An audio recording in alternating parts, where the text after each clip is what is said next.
So you're running Facebook ads. Well, that's a positive thing. If you're doing it within a budget that you set for yourself, that's even more of a positive thing. But I'm going to talk about one little tip that a lot of people ignore that is probably costing them money in their Facebook ads. I'll talk about that next.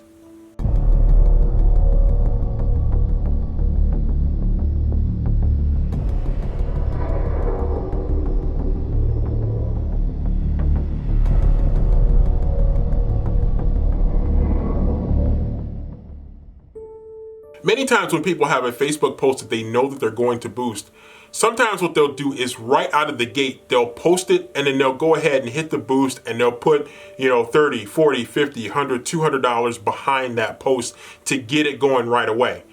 That's something that you might want to reconsider. One of the things that you want to do, especially if you know that a post is going to have a certain level of organic reach, is to let that organic reach play out first.